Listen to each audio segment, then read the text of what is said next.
In recent weeks, the streets of Dhaka have been filled with angry protesters. People were demanding change, frustrated with corruption and economic instability.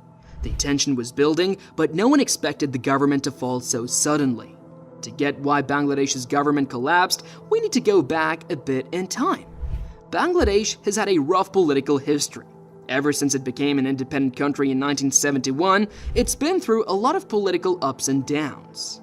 There have been military coups, periods of martial law, and lots of power struggles between the major political parties like the Awami League and the Bangladesh Nationalist Party, called BNP. In recent years, Sheikh Hasina, the leader of the Awami League, was in charge as prime minister. Even though she worked hard to bring development and stability to the country, her time in power wasn't without problems. Many people accused her government of being corrupt, violating human rights, and suppressing political opponents.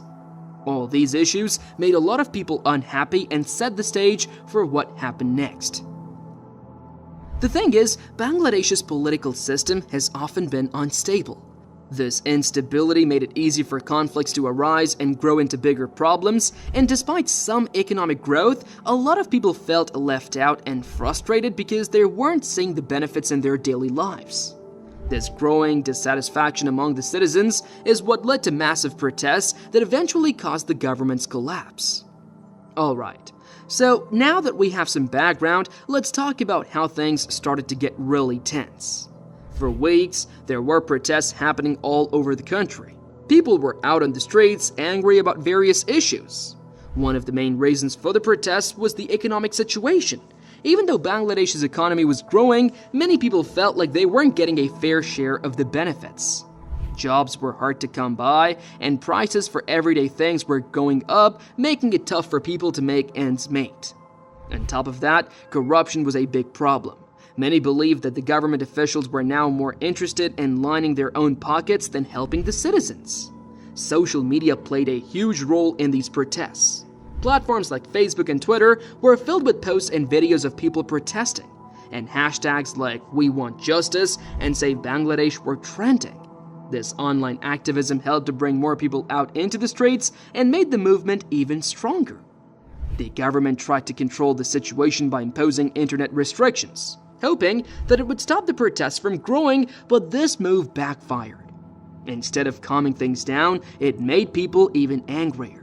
They felt like their voices were being silenced, and this only fueled their determination to protest even more.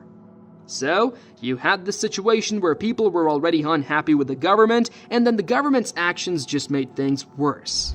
This tension kept building up, and it was only a matter of time before something big happened. Things really started to spiral out of control when the protest against government job quotas turned violent. These quotas were supposed to reserve a certain percentage of government jobs for specific groups like the descendants of freedom fighters and marginalized communities. However, many people felt that the system was being abused and wasn't fair. When the protests about these quotas got violent, the government's response was very harsh. They sent in Riyadh police, and there were clashes between the protesters and the police almost every day.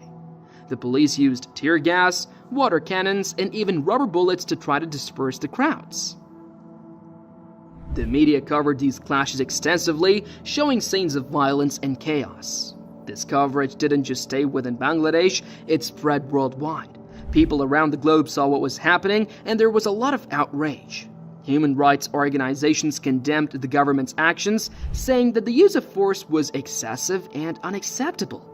This violence only made the protesters more determined. Instead of being scared off, more people joined the protests. The demonstrations got bigger and more intense, and the capital city Dhaka became the epicenter of these protests, with thousands of people gathering in the streets. The situation reached a critical point when a massive protest in Dhaka turned into a full-blown riot. Government buildings were stormed, and there were reports of looting and arson. The government was losing control fast. Prime Minister Sheikh Hasina realized that things were out of hand. In a surprising move, she resigned and fled the country.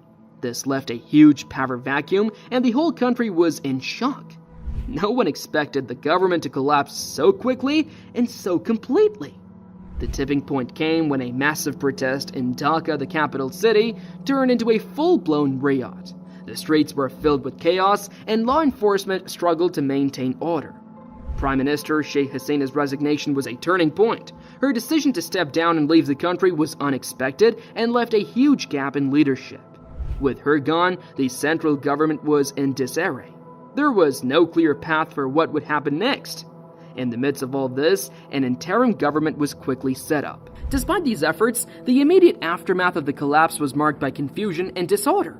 The interim government had a monumental task ahead of it: restoring order, addressing the grievances of the protesters, and setting the stage for a new stable government. It was a daunting challenge, but there was hope that Bangladesh could emerge stronger from this crisis. The days and weeks following the collapse were intense. The interim government, led by Muhammad Yunus, had to act quickly to bring some stability back to the country. The first priority was to stop the violence and restore order in the streets. The police and military were heavily involved in maintaining peace. They worked tirelessly to prevent further looting and to protect key government buildings and infrastructure. It wasn't easy, though, and there were still occasional clashes between security forces and groups of protesters. But slowly, things began to calm down. One of the immediate challenges was dealing with the economic impact of the collapse. The instability had caused a lot of disruption. Many businesses were closed, and people were struggling to get basic necessities. The interim government worked with international organizations to provide emergency aid and support to those affected. The media continued to cover the situation closely, both within Bangladesh and internationally. The images of chaos and the stories of those affected were shared widely, keeping the world's attention on the unfolding crisis. Despite the challenges, there were signs of hope. The interim government, under Muhammad Yunus's leadership, was committed to restoring stability and addressing the root causes of the unrest. The resilience of the Bangladeshi people was also a source of inspiration. They showed incredible determination and strength, coming together to support each other during this difficult time. The events that unfolded in Bangladesh will have lasting effects on the country, and there's a lot to consider about what comes next. First, there's the political landscape. One of the immediate priorities is to hold free and fair elections. The interim government needs to set up a transparent process to ensure that the next government has the legitimacy and support of the people. Now, this won't be easy given the recent chaos, but it's crucial for rebuilding trust in the political system. Economically, the country faces a tough road ahead. The instability has already caused significant disruption, businesses have been affected, and investor confidence has taken a hit. The interim government will need to implement measures to stabilize the economy and rebuild confidence. This includes addressing corruption and ensuring that economic policies are inclusive and benefit everyone. Socially, there is a lot of healing that needs to happen. The events of the past weeks have deepened divisions within the country, and there needs to be a focus on reconciliation and rebuilding trust among different groups. This means addressing the grievances that led to the protests in the first place and working towards a more inclusive and just society. If you found this video informative, don't forget to like, share, and subscribe for more in-depth analysis of global events. Would love to hear your thoughts in the comments below. What do you think the future holds for Bangladesh?